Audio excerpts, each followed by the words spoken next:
ನಾನು ಡಿ.ಕೆ. ಶಿವಕುಮಾರ್ ಎಂಬ ಹೆಸರಿನಾದ ನಾನು ಕಾನೂನು ಮೂಲಕ ಸ್ಥಾಪಿತವಾದ ಭಾರತದ ಸಂವಿಧಾನ ವಿಷಯದಲ್ಲಿ ನಿಜವಾದ ಶ್ರದ್ಧೆ ಮತ್ತು ನಿಷ್ಠೆಯನ್ನು ಹೊಂದಿರುತ್ತೇನೆಂದು ನಾನು ಭಾರತದ ಸಾರ್ವಭೌಮತ್ವವನ್ನು ಮತ್ತು ಅಖಂಡತೆಯನ್ನು ಎತ್ತಿ ಹಿಡಿಯುತ್ತೇನೆಂದು ಮತ್ತು ಕರ್ನಾಟಕ ರಾಜ್ಯದ ಮುಖ್ಯಮಂತ್ರಿಯಾಗಿ ನನ್ನ ಕರ್ತವ್ಯವನ್ನು ಶ್ರದ್ಧಾಪೂರ್ವಕವಾಗಿ ಮತ್ತು ಅಂತಃಕರಣಪೂರ್ವಕವಾಗಿ ನಿರ್ವಹಿಸುತ್ತೇನೆಂದು ಭಯ ಅಥವಾ ಪಕ್ಷಾತೀತವಲ್ಲದೆ ರಾಗ ದ್ವೇಷವಿಲ್ಲದೆ ಎಲ್ಲ ಬಗೆಯ ಜನರಿಗೆ ಸಂವಿಧಾನಕ್ಕೆ ಮತ್ತು ಕಾನೂನಿಗೆ ಅನುಸಾರವಾಗಿ ನ್ಯಾಯಯುತವಾಗಿ ಮಾಡುತ್ತೇನೆಂದು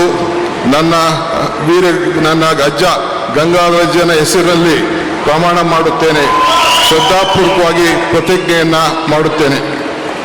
ಮಾನ್ಯ ಮುಖ್ಯಮಂತ್ರಿಗಳು ಈಗ ಪ್ರಮಾಣ ವಚನಕ್ಕೆ ಸಹಿ ಮಾಡಲಿದ್ದಾರೆ. ನಾನು ಡಿ.ಕೆ. ಶಿವಕುಮಾರ್ ಎಂಬ ಹೆಸರಾದ ನಾನು ಕರ್ನಾಟಕ ರಾಜ್ಯದ ಮುಖ್ಯಮಂತ್ರಿಯಾಗಿ ನನ್ನ ಪರ್ಯಾಲೋಚನೆಗೆ ತರಲಾಗುವ ಅಥವಾ ನನಗೆ ತಿಳಿಯದೇ ಬರುವ ಯಾವುದೇ ವಿಷಯವನ್ನು ರಾಜ್ಯದ ಮುಖ್ಯಮಂತ್ರಿಯಾಗಿ ನನ್ನ ಕರ್ತವ್ಯವನ್ನು ಮುಕ್ತ ನಿರ್ವಹಣೆಯ ಅಗತ್ಯವಾಗುವುದೆಂದು ಸಂದರ್ಭದಲ್ಲಿ ಅಲ್ಲದೆ ಅನಾತ್ಯ ಯಾರೇ ವ್ಯಕ್ತಿಗೆ ಅಥವಾ ವ್ಯಕ್ತಿಗಳಿಗೆ ಪ್ರತ್ಯೇಕವಾಗಿ ಅಥವಾ ಪರೋಕ್ಷವಾಗಿ ತಿಳಿಸುವುದಿಲ್ಲ ಅಥವಾ ಬಹಿರಂಗಪಡಿಸುವುದಿಲ್ಲ ಎಂದು ನನ್ನ ಅಜ್ಜನ ವೀರ ಗಂಗಾಧರ ಅಜ್ಜರ ಹೆಸರಿನಲ್ಲಿ ಪ್ರಮಾಣ ಮಾಡುತ್ತೇನೆ. ಶ್ರದ್ಧಾಪೂರ್ವಕವಾಗಿ ಪ್ರತಿಜ್ಞೆಯನ್ನು ಮಾಡುತ್ತೇನೆ. ಧನ್ಯವಾದಗಳು ಸರ್.